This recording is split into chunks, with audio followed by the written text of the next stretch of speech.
मुझे आज इस बात की प्रसन्नता है कि बैद्यनाथ जो हमारे भगवान शिव की पवित्र धरती, जहां आज इस कार्यक्रम का आयोजन किया गया, जहां भगवान शिव के आशीर्वाद लेने का भी सौभाग्य प्राप्त हुआ, वहां आप सबके दर्शन करने का भी सौभाग्य प्राप्त हुआ। और आज के इस कार्यक्रम को सफल बनाने के लिए जिस प्रकार से आप सब लोग आए, आप सबका भी मैं हार्दिक अभिनंदन करता हूं, स्वागत करता हूं।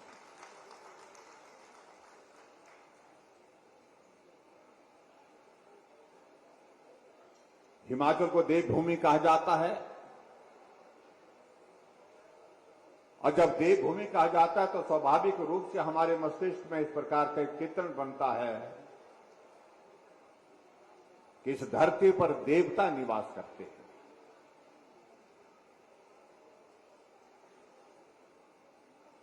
और मैं इस बात से सहमत भी हूं। अगर देवभूमि कहा जाता है तो हिमाचल प्रदेश देवभूमि में रहने वाले जितने भी लोग हैं, वो आज भी अपनी संस्कृति को सम्मान करते हैं, अपनी पहचान के लिए जीते हैं। साधन की कमी, सुविधा की कमी भले ही हो सकती है, लेकिन उसके बावजूद अपने देवताओं के प्रति, यदि देवी देवताओं के प्रति जो श्रद्धा का भाव है, आदर का भाव, उसको सदैव जीवित रखते हैं।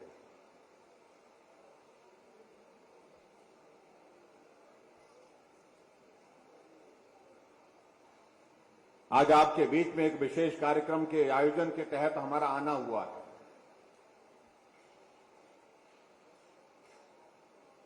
हिमाचल प्रदेश में हमारी सरकार का एक लक्ष्य रहा कि हम गरीब आदमी के करीब कैसे खड़े होकर के उसकी मदद कर सकते हैं, उसके लिए सदैव हमने प्रयत्न किया है, प्रयास किया है। और उसी तरह से मैं इस बात को मैं कह सकता हूं, इस लक्ष्य के साथ आगे बढ़ते हुए गरीब लोगों का हमें स्नेह भी मिला है, सहयोग मिला है, प्यार भी मिला है।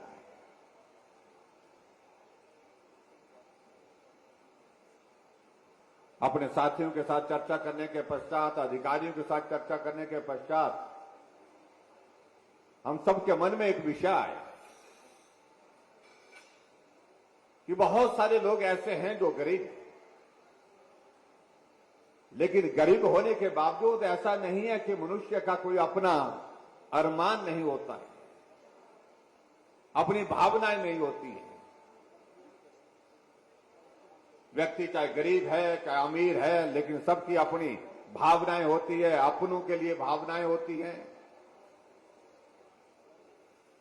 और ऐसे में इस बात को लेकर के एक बात आई, जो साधन संपन्न व्यक्ति है अपने परिवार में, वो अपनी बेटी की शादी, बेटे की शादी हजारों की संख्या में लोगों को बुला करके धूमधाम के साथ, बाजे गाजे के साथ जो है वो आयोजन के साथ पूरा करते हैं। और स्वाभाविक रूप से उनको भी अधिकार है।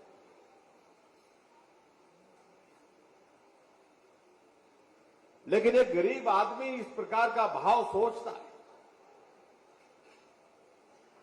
मैं अपने बेटे की शादी, अपनी बेटी की शादी करूं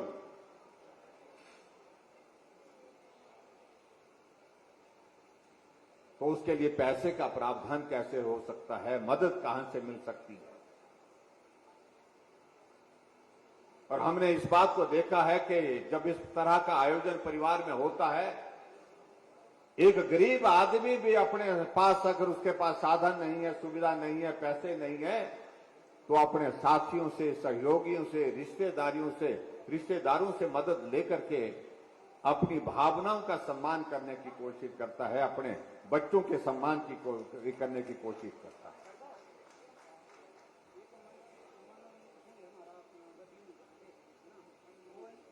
क्योंकि भावनाओं को रोका नहीं जा सकता।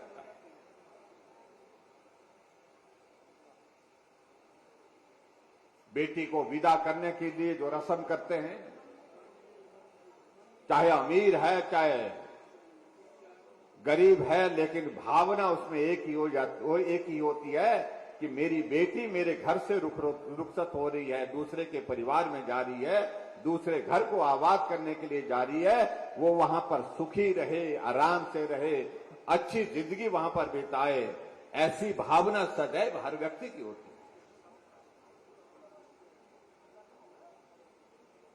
है। ऐसे में हमने कहा कि हम ऐसे लोगों के लिए विचार करके मदद क्या कर सकते हैं और कितनी कर मदद कर सकते हैं। तो बात करने के बाद साथियों के साथ सब चर्चा हुई तो एक विचार आया कि हमको कोई योजना की शुरुआत करनी चाहिए और उस योजना के अंतर्गत जिस दिन उस गरीब मां बाप की उस बेटी की शादी है, वो अपने परिवार का, मां बाप का घर छोड़ करके दूसरे के घर आबाद करने के लिए जा रही है, उसको आशीर्वाद भी दें और आशीर्वाद के साथ साथ में हम सरकार की ओर से उसको शगुन के रूप में 31,000 रुपए दें। इस बात का निर्णय हमारी सरकार ने किया और आज मुझे इस बात की खुशी है, उस योजना की आज विधिवत हमने यहां पर जो है वो, हालांकि कई दिनों से चल पड़ा है काम, लेकिन आज उसकी विधिवत शुरुआत की गई।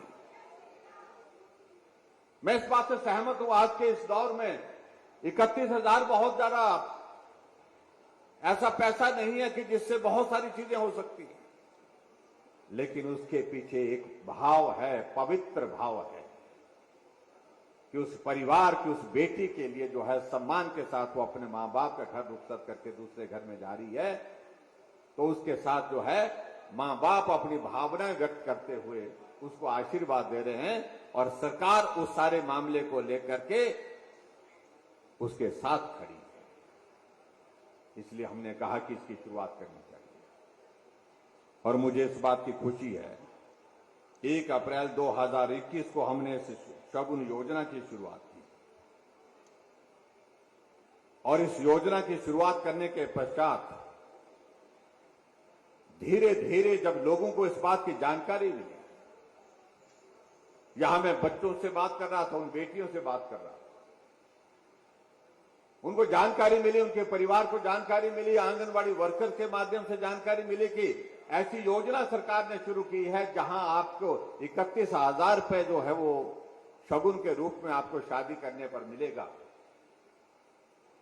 और उनने कागज की वो औपचारिकता पूरी की। उस औपचारिकता को पूरा करने के पश्चात आज मुझे इस बात की खुशी है कि अभी तक हमने हिमाचल प्रदेश में 6,626 बेटियों को मुख्यमंत्री शगुन योजना के अंतर्गत जो है हम 17 करोड़ रुपए जो है शगुन के रूप में उनको दे चुके हैं। हम इस बात से सहमत हैं कि नई योजना है कि अभी जानकारी का भी अभाव है। नई योजना की औपचारिकता पूरा करने के लिए भी थोड़ा वक्त लग रहा होगा, लेकिन फिर भी उसके बावजूद एक शुरुआत हो गई। हिमाचल प्रदेश में एक गरीब मां बाप की भावनाओं का सम्मान करने की सरकार की ओर से जो कोशिश हुई है उसमें हम सफल होकर के आगे बढ़ रहे हैं।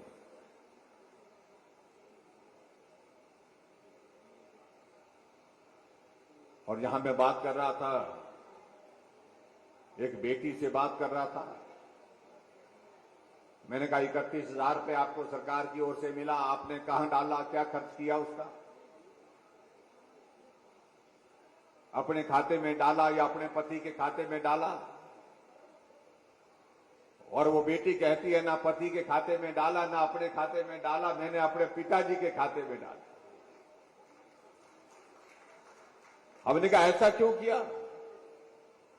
कहा कि मेरी शादी की रस्म पूरा करने के लिए मेरे मां बाप ने खर्च किया था और मैंने कहा कि आपकी बेटी होने के नाते मैं आपकी इसमें ये मदद कर सकती हूं जो मुझे सरकार की ओर से शगुन योजना के अंतर्गत 31,000 रुपए मिला और वो मैं आपको ही समर्पित कर रही हूं।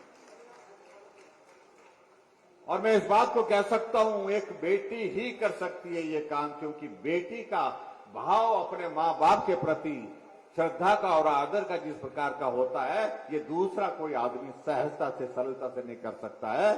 बेटी ने खड़े होकर के अपने बाप की मदद, पिता की मदद करने के लिए कोशिश की।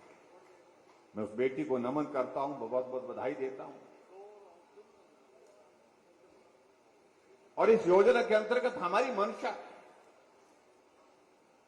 कि गरीब आदमी की मदद की दिशा में हम आगे बढ़े।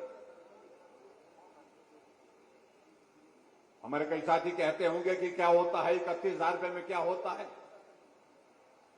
31,000 रुपए में, कुछ होता है या नहीं होता, ये विषय नहीं सोचने का। विषय तो ये है कि छोटी सी राशि जो मदद के रूप में हम दे रही हैं, उसके पीछे एक भाव है, उसकी श्रद्धा है, उसके पीछे एक भावना है, उसका सम्मान होना चाहिए। बेटी के बारे में बहुत सारे लोग आज से पहले बोलते रहे, लेकिन समस्या का समाधान बोलने से नहीं होगा, हमें आकर के व्यवहारिक रूप से काम करना होगा। हमें मदद के लिए खड़ा होना पड़ेगा, तब जाकर के हम मदद कर सकते हैं।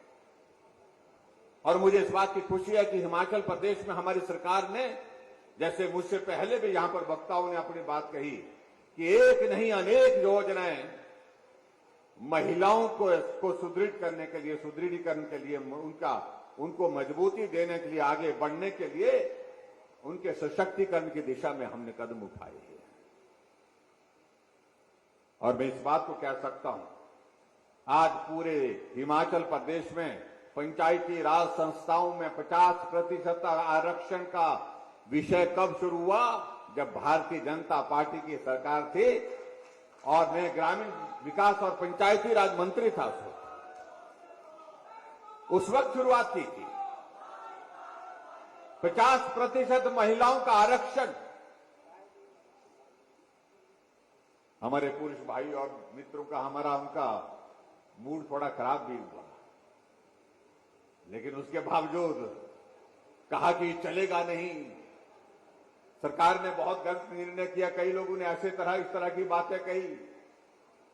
पंचायती राज संस्थाओं का आप लोगों ने बहुत नुकसान कर दिया, विकास के कार्य अब कैसे हो पाएंगे। लेकिन हमने कहा, प्रयास किया है, हम देखते हैं आने वाले समय में होता क्या। और मुझे इस बात की खुशी है, जब पंचायत में हमने आरक्षण किया महिलाओं के लिए 50%, तो महिलाएं 50% चुन करके नहीं आई। 2010 की सरकार की मैं अपनी बात कर रहा हूं, पिछली सरकार की 58%, 58% महिलाएं पंचायती राज संस्थाओं में चुन करके आई और बहुत अच्छी तरह से काम किया। और आज पंचायती राज संस्थाओं में महिलाएं जो है बहुत बेहतरीन काम कर रही। और आगे बढ़कर के हमने एक बात और भी की। अभी हमारी सरकार का 4.5 वर्ष से ज्यादा का कार्यकाल पूरा हुआ।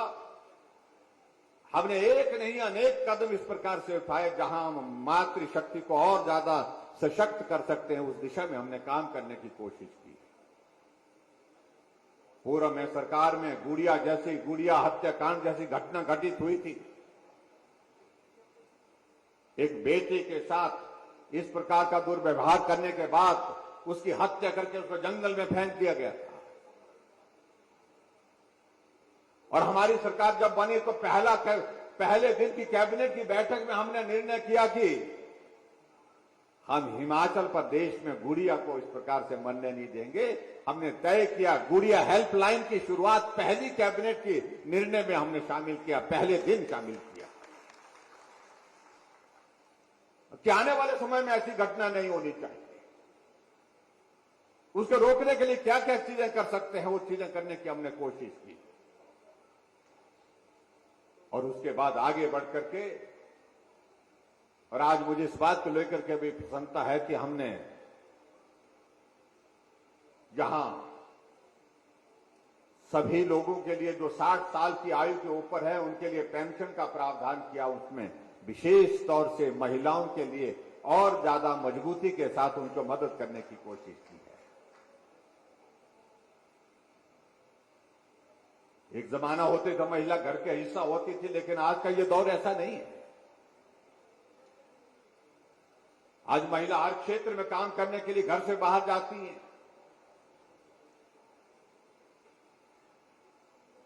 आज मैं यहां आकर के मैं देख रहा था, यहां स्टॉल लगे हैं सेल्फ हेल्प ग्रुप के। और सेल्फ हेल्प ग्रुप में बहुत बेहतरीन ढंग से अपने प्रोडक्ट बना करके उनकी मार्केटिंग कर रहे हैं। घर में बैठ करके अपने परिवार के लिए आय का जरिया खड़ा कर दिया।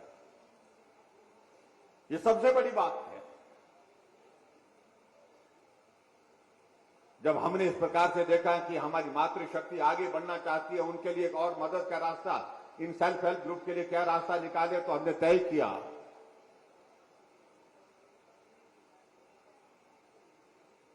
कि हम महिलाओं के लिए खासतौर जो सेल्फ हेल्प ग्रुप के माध्यम से काम कर रही हैं, उनके लिए जो रिवॉल्विंग फंड जो है उसमें 25,000 रुपए की हम मदद करेंगे। 25,000 रुपए हम उन सेल्फ हेल्प ग्रुप को देंगे ताकि वो अपना काम शुरू कर सके। और महिलाएं सेल्फ हेल्प ग्रुप में पैसा लेकर के अपना काम करें। हमने ये भी तय किया कि जितने भी सेल्फ हेल्प ग्रुप है उनको जो लोन मिलता है वो सस्ते दर पर मिले, और उसमें 4% पर हमने जो है लोन देने की व्यवस्था की। ये भी हमने महिला सशक्तिकरण की दिशा में आगे बढ़कर के काम करने का एक और प्रयास किया। और उसी तरह से आगे बढ़कर के अभी हाल ही में जिसका जिक्र हमारे साथी भी कर रहे थे, हमने कहा महिलाएं हमारी आबादी का 50% हिस्सा है, और जब 50% उनका आबादी का हिस्सा है, उनके लिए और मदद क्या की जा सकती है, तो हमने निर्णय किया कि हमारी एचआरटीसी की जितनी बसें हैं उन बसों में महिलाएं जब काम के लिए जाती हैं, काम के लिए आती हैं, उनके लिए किराया भी 50% ही लिया जाएगा। 50% लिया जाएगा, आधा कर दिया जाएगा। हमारे विपक्ष के लोगों ने कई तरह की बातें करने की कोशिश, कहा कि आपने महिलाओं को मुफ्तखोर बना दिया। मुझे लगता है कि इस प्रकार के शब्दों का चयन महिलाओं के लिए, महिलाएं अपने सम्मान के लिए कुछ भी कर सकती है, ये उन मित्रों को समझना चाहिए। हमने तो सिर्फ एक रास्ता निकाला, मदद क्या कर सकते हैं उनके लिए, ताकि महिलाएं अपने घर से बाहर जाकर के काम के लिए निकलना चाहती हैं, उनको आर्थिक दृष्टि से तंगी ना हो, परेशानी ना हो। इसलिए हमने कहा कि किराया आधा करेंगे, और आधा किराया करके सभी माता बहनों ने काफी जोर से उसका अभिनंदन किया, स्वागत किया। और उसी तरह से आगे बढ़कर के हम देख रहे हैं, चाहे वो आशा वर्कर है, चाहे आंगनवाड़ी वर्कर है, जब कोविड का इतना बड़ा संकट आया तो इस संकट में उन्होंने बहुत बड़ी मदद की, पूरे समाज की, पूरे देश की, पूरे प्रदेश की। हमने उस दौर को भी देखा जब लॉकडाउन जैसी स्थिति पर पैदा हुई थी, और उसमें भी झोला उठा करके हमारी जो है बेटियां, जो आशा वर्कर और आंगनवाड़ी वर्कर जो है, फीमेल हेल्थ वर्कर, नर्सेज जो है, घर घर जाकर के लोगों के लिए उनके टेस्ट ले रही थी, उनके सैंपल ले रही थी, उनको जानकारी दे रही थी कोविड समय को हमको कैसे बचना है। अगर कोई कोरोना का मरीज घर में है तो उसके हेल्थ पैरामीटर भी उनके माध्यम से हम ले रहे थे, उसको बुखार कितना है,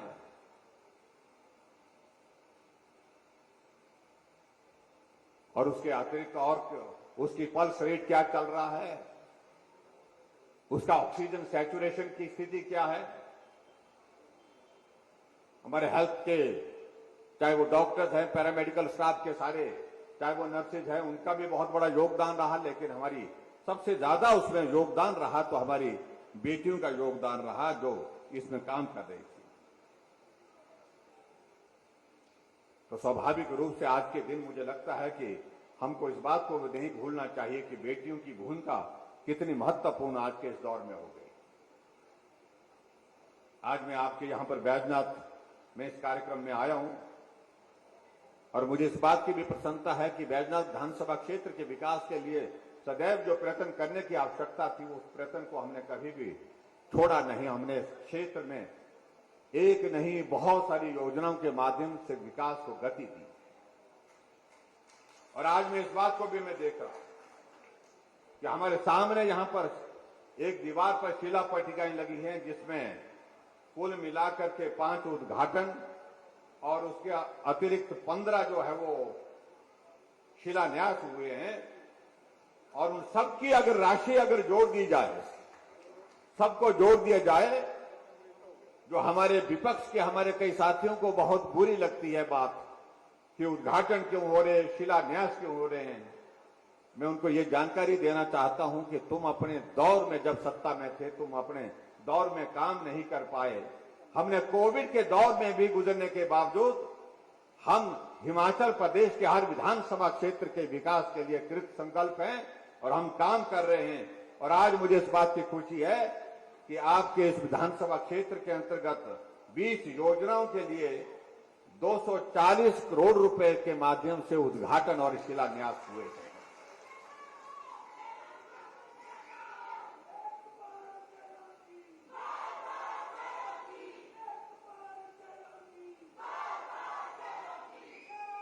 और उद्घाटन और शिलान्यास तब होते हैं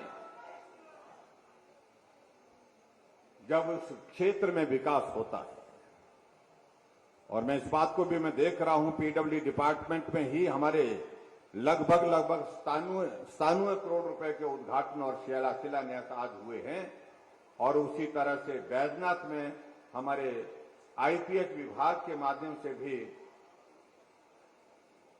लगभग 116 करोड़ रुपए के जो है उद्घाटन और शिलान्यास आज के इस कार्यक्रम में हुए हैं। उसके लिए मैं आप सबको बहुत बहुत बधाई देता हूं।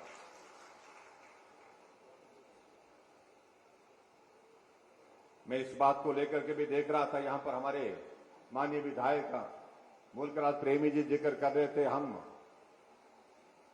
अपने इस क्षेत्र के विकास के लिए सदैव प्रयत्न कर रहे हैं। पीछे हम सर्दी के मौसम में बरूड गए थे, उस दिन बरूड में बर्फ पड़ रही थी, उस दिन हमने कार्यक्रम किया। हमने कहा था कि यहां आईटीआई खोलेंगे, पिछले कल हमने कैबिनेट में उसको मंजूरी दे दी। बरूड में आईटीआई खोलने का हमने निर्णय कर लिया और उसको दोनों द्रंग विधानसभा क्षेत्र और आपके बैजनाथ विधानसभा क्षेत्र दोनों के लिए उसका लाभ होगा।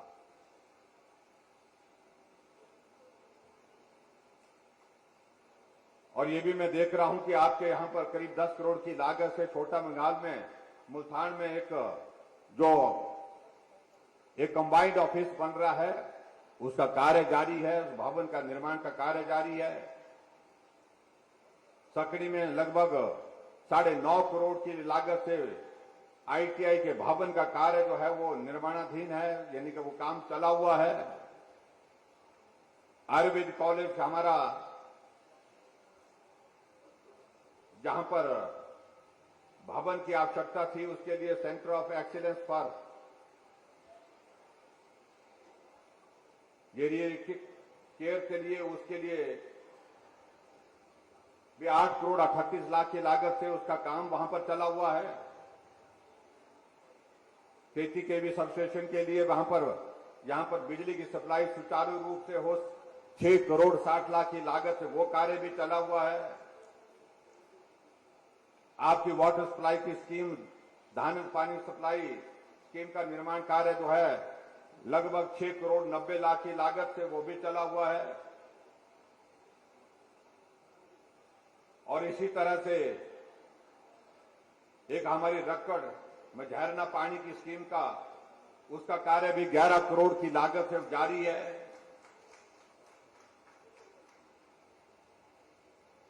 टिकरी सगूर पानी सप्लाई की जो वाटर सप्लाई स्कीम है उसका भी 3 करोड़ की लागत से वो काम भी जारी है। 3 करोड़ रुपए की लागत से नोहरा चकोल पानी की वाटर सप्लाई स्कीम, उसका कार्य भी जारी है। 6.5 करोड़ की लागत से गणेश बाजार में बनने वाले रेलवे फ्लाईओवर ब्रिज, वो काम भी जारी है। और उसके अतिरिक्त होली उतराला जो है वो 13.5 करोड़ की लागत से जो सड़क, जिसके बारे में हमेशा जब भी बैजनाथ आते थे होली उतराला उतराला होली, ये हमेशा एक आवाज हर जगह से सुनने को मिलती थी, उसका भी कार्य जारी है। और आने वाले समय में उसका जो दूसरा पोर्शन जो बनना है उसके लिए भी प्रक्रिया शुरू हो गई है, उसको भी हम पूरा कर रहे हैं। इसलिए अगर हम जिक्र करें तो बहुत सारी योजनाएं आपके इस विधानसभा क्षेत्र के अंतर्गत जो है वो विकास की दृष्टि से हम देख रहे हैं। और जल जीवन मिशन के अंतर्गत लगभग 100 करोड़ रुपए बैजनाथ के अंतर्गत खर्च कर रहे हैं। मूलथाड़ में जो है वो डिग्री कॉलेज का भवन के लिए निर्माण के लिए जो कार्य शुरू हो रहा है उसके लिए 5 करोड़ रुपए की व्यवस्था हमने की है। बीड बिलिंग में हमने टूरिज्म का जो हमारा प्रोजेक्ट है, बहुत जल्दी हमारी कोशिश है उसका भी हम वो बन करके तैयार होगा, उसका भी हम उद्घाटन करेंगे। उसके लिए भी हमने पैसा एडीबी के अंतर्गत और नई राहें नई मंजिल के अंतर्गत दिया हुआ है। लेकिन उसके बावजूद मैं इस बात से भी सहमत हूं, विकास एक ऐसी चीज है वो संपूर्ण नहीं होता है, फिर भी उसके बावजूद हमेशा मांग रहती है। मुझे इस बात की प्रसन्नता है कि आज हमने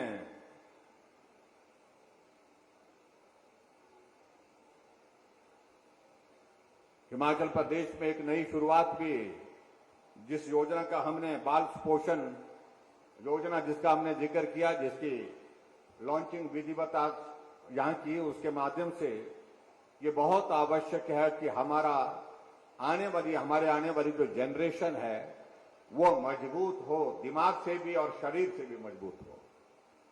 और उसके लिए जो योजना को बाल सुपोषण योजना के अंतर्गत जो एक आपको पूरा कि बच्चे को किस वक्त जो है वो किस समय किस प्रकार से उसके लिए भोजन, किस प्रकार से कौन कौन सी चीजें दे करके वो बच्चा मानसिक रूप से भी स्वस्थ होगा और शारीरिक रूप से भी स्वस्थ होगा, सारी इसके लिए डिटेल एक योजना हमने शुरू की है।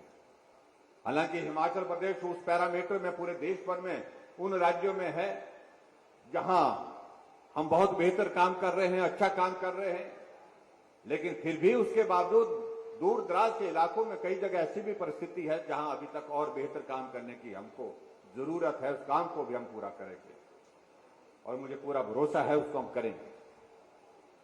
भाई और बहनों, मैं आप सबका बहुत आभारी हूं। हिमाचल प्रदेश में आप सबका सरकार बनने के पश्चात हर कदम पर आपका सहयोग मिला है, समर्थन मिला है। हमने बहुत सारी योजनाओं के माध्यम से हिमाचल प्रदेश में काम करने की कोशिश की है, लोगों की सेवा करने की कोशिश की है। आदरणीय प्रधानमंत्री नरेंद्र मोदी जी का आशीर्वाद हिमाचल प्रदेश के लिए सदैव है। हिमाचल को अपना घर मानते हैं। आज तक के हिमाचल के इतिहास में कोई प्रधानमंत्री 4.5 वर्ष के कार्यकाल में 7 बार हिमाचल नहीं आया। पहले प्रधानमंत्री नरेंद्र मोदी जी 7 बार। पहली साल पूरा होने पर धर्मशाला में आए, शुभकामनाएं दी, आशीर्वाद दिया हमको, और दूसरी साल पूरा होने से पहले ग्लोबल इन्वेस्टर्स मीट के लिए धर्मशाला पहुंचे, हमें आशीर्वाद दिया, शुभकामनाएं दी कि आप अच्छी योजनाओं के साथ आगे बढ़े। उसके बाद आदरणीय प्रधानमंत्री जी का हिमाचल प्रदेश में आने के कार्यक्रम फिर से बना जब टनल का उद्घाटन किया, रोहतांग टनल का, अटल टनल रोहतांग का 3 अक्टूबर 2020 को। और उसके बाद अटल जी फिर से हिमाचल प्रदेश आए। जब 4 साल का हमारी सरकार का कार्यकाल पूरा हुआ तो मंडी के पड्डल के मैदान में आकर के उन्हें ऐतिहासिक रैली को संबोधित किया। 11,500 करोड़ रुपए के उद्घाटन और शिलान्यास किए और 28,000 करोड़ रुपए की ग्राउंड ब्रेकिंग जो प्राइवेट सेक्टर की इन्वेस्टमेंट हिमाचल प्रदेश में आई, उसके लिए वहां पर शुरुआत की।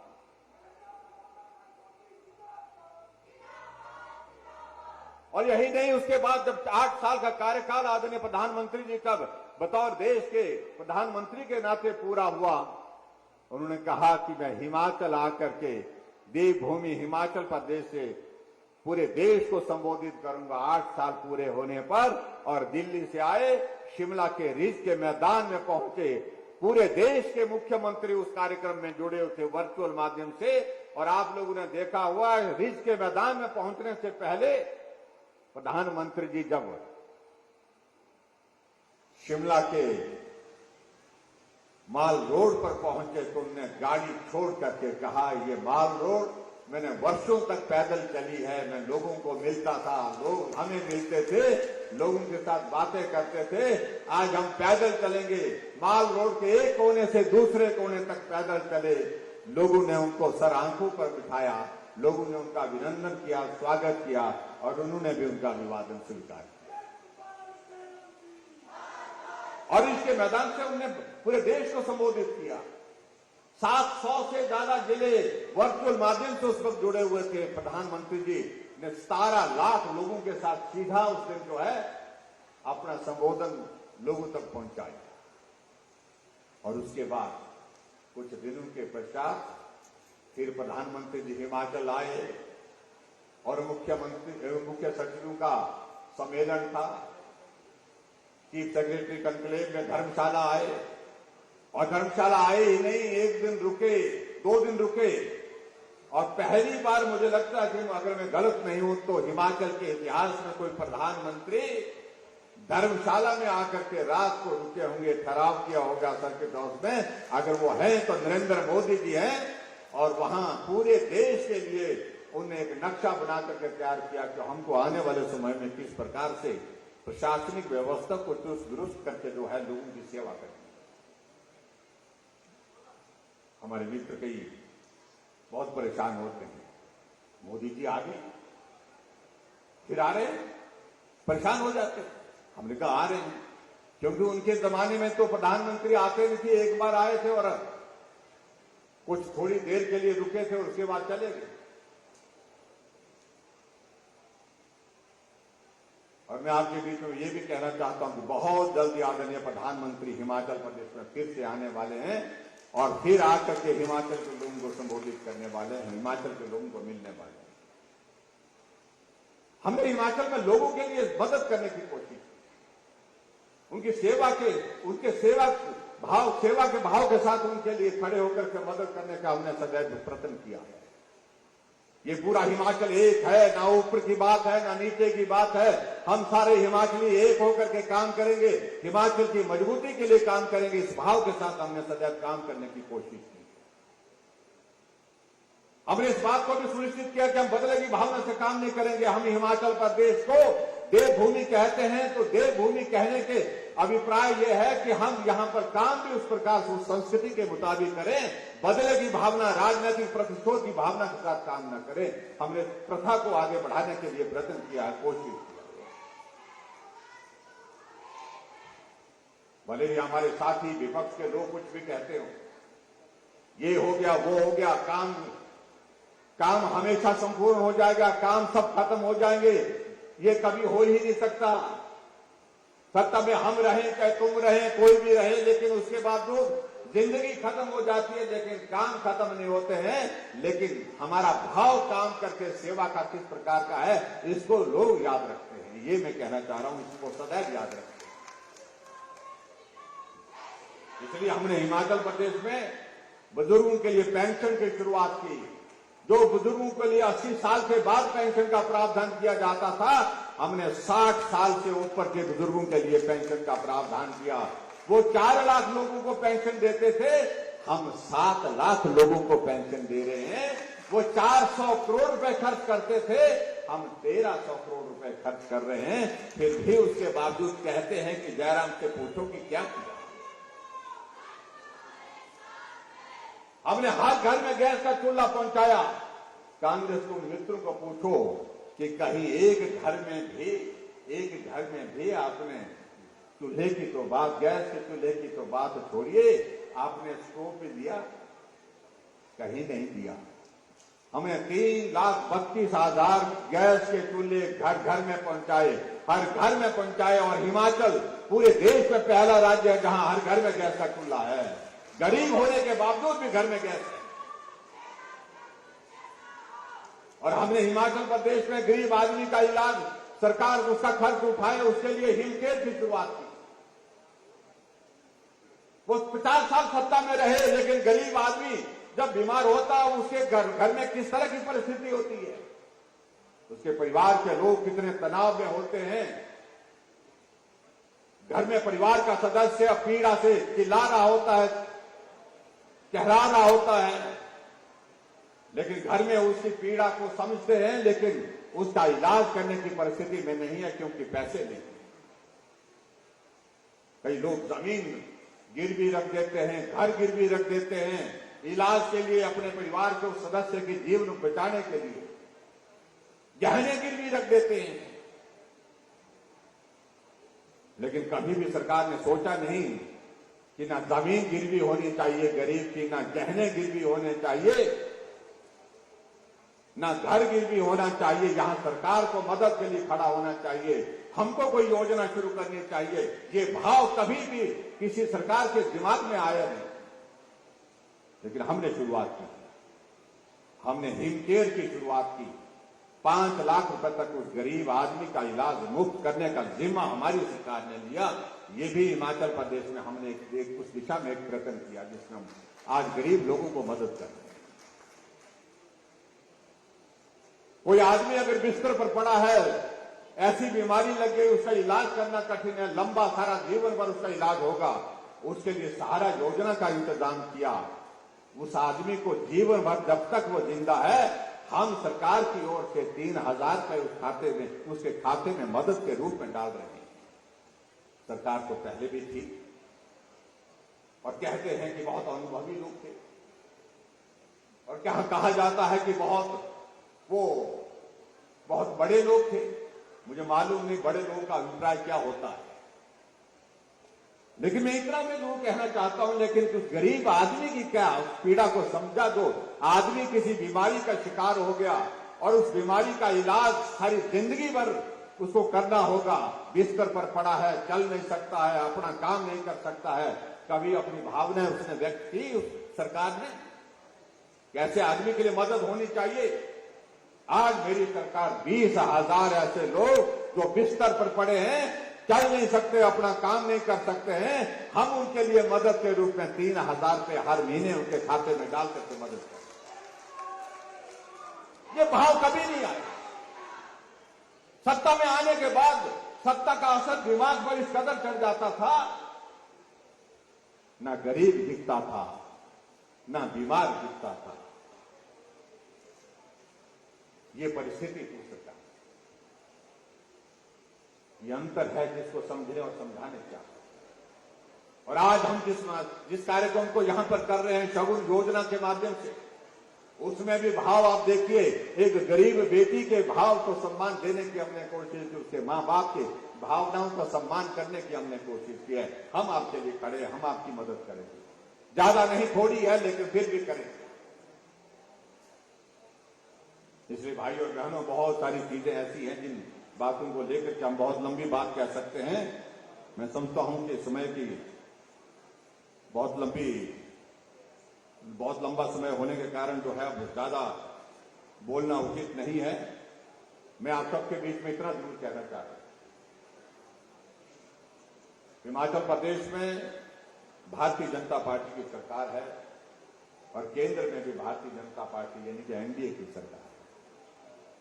और स्वाभाविक रूप से हिमाचल अगर तरक्की के राह पर आगे बढ़ना चाहता है, जरूरत है कि दिल्ली और हिमाचल एक हो करके मिल करके चले। जो सरकार दिल्ली है वो सरकार हिमाचल में भी हो, इसकी बहुत बड़ी आवश्यकता है।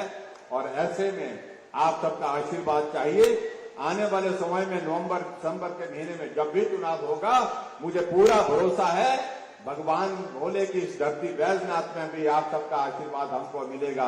भाजपा की सरकार हिमाचल प्रदेश में फिर बनेगी और उस सरकार में, हिमाचल प्रदेश की सरकार में बैजनाथ से विधायक भारतीय जनता पार्टी का होगा।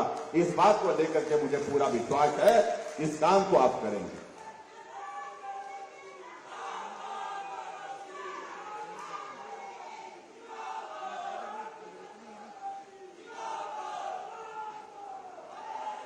यहां हमारे मुल्क राज प्रेमी जी ने कुछ बातों का जिक्र किया है। हमने कहा कि आज आपके इस विधानसभा क्षेत्र में लगभग 250 करोड़ रुपए को उद्घाटन और शिलान्यास किया, उसके बावजूद भी आप कह रहे हैं कुछ और चाहिए। उन्होंने कहा कि उसके लिए धन्यवाद, लेकिन कुछ थोड़ा और मदद हो जाए तो और अच्छा होगा। और यहां हमने कहा कि कुछ एक स्कूल है यहां पर राजकीय उच्च विद्यालय धानक, गवर्नमेंट मिडिल स्कूल पंजाला, राजकीय प्राथमिक पाठशाला लोट और राजकीय उच्च विद्यालय जंगपुर को जो इनको अपग्रेड करने की बात कही है, तो मैंने जितने भी ये स्कूल बताए गए हैं, मैं आपके बीच में ये कहना चाहता हूं, इन सभी स्कूलों को ये 9 पर पूरे आने चाहिए। कई जगह बच्चों की संख्या बहुत कम हो जाती है, कई जगह डिस्टेंस बहुत कम होता है, 9 पूरे करते हैं तो इन सभी स्कूलों को हम अपग्रेड करेंगे। जो जिस प्रकार से कहा गया, इनको अपग्रेड करके जो है जो दर्जा इनको हासिल होना चाहिए, उस दर्जे को हासिल करने के लिए काम करेंगे। और उसी तरह से एक बात कही गई कि चढ़ियार में सीनियर सेकेंडरी स्कूल है और वहां पर हमारी साइंस लैब नहीं है, अभी तक साइंस लैब का भवन नहीं है। और मैं आपके बीच में यही कहना चाहता हूं कि सीनियर सेकेंडरी स्कूल चढ़ियार के लिए साइंस लैब भी मैं स्वीकृत करता हूं। उसका एस्टिमेशन जितना भी बनेगा, जितना भी पैसा उसमें लगेगा, वो पैसा हम देंगे, उसको पूरा करेंगे। ये भी मैं आपके बीच में कहना चाहता हूं। इसके अतिरिक्त एक और बात हमने कही कि जो हमारा कंदराल महेशगढ़ सड़क का नाम जो है वो एक हमारे शहीद हैं राकेश कुमार, उनके नाम पर रखना चाहिए। और मैं इस बात को भी स्वीकार करता हूं, एक नौजवान ने अपने जीवन की कुर्बानी देश के लिए दी है और देश के लिए कुर्बान की है जिंदगी, तो स्वाभाविक रूप से उनका योगदान बहुत बड़ा योगदान है और उस योगदान को हमको सदैव स्मरण करना चाहिए। तो इस सड़क का नाम शहीद राकेश कुमार जी के नाम पर हम रखने की यहां पर घोषणा करते हैं। और उसके साथ साथ में इस सड़क को और बेहतर करने की दृष्टि से मैं पीडब्ल्यू डिपार्टमेंट को भी आदेश देता हूं, जहां पक्का करने की जरूरत है, इसको पक्का करने की दृष्टि से भी आप काम करें। ये भी मैं आपके बीच में कहना चाहता हूं, उसको भी पूरा किया जाएगा।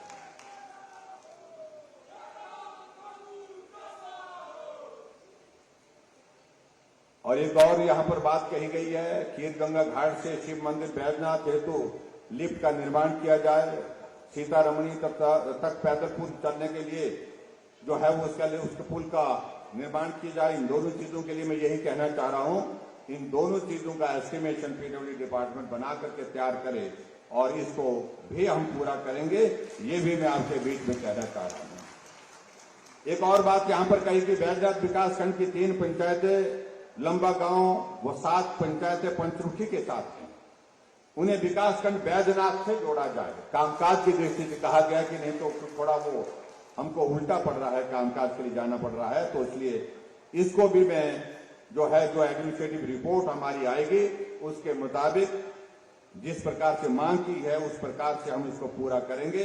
ये भी मैं आपके बीच में कहना चाहता हूं, इसको भी पूरा करेंगे ताकि लोगों को आने जाने के लिए सुविधा हो सके।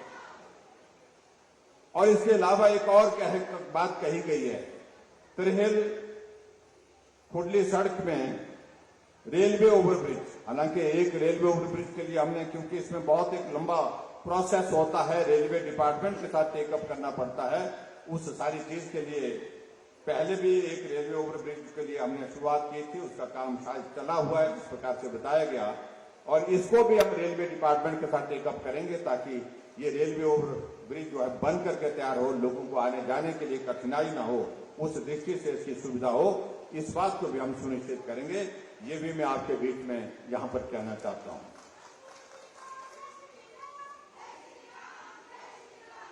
एक और चीज यहां पर बात कही गई है, जो हमारे कर्मचारी भाई हैं, उनके पूर्व कर्मचारी हैं, उनका एक कोई भवन का निर्माण कार्य यहां पर होना, और मुझे मालूम नहीं उसकी जमीन वगैरह की व्यवस्था है उससे हुआ है, उसके लिए कुछ पैसे की आवश्यकता बताई जा रही है। और मैं उस भवन के निर्माण के लिए सारे कागजात मुझे जो हमारे कर्मचारी नेता हैं वो सब लोग हमको दे दें, तो उसके लिए मैं यहां पर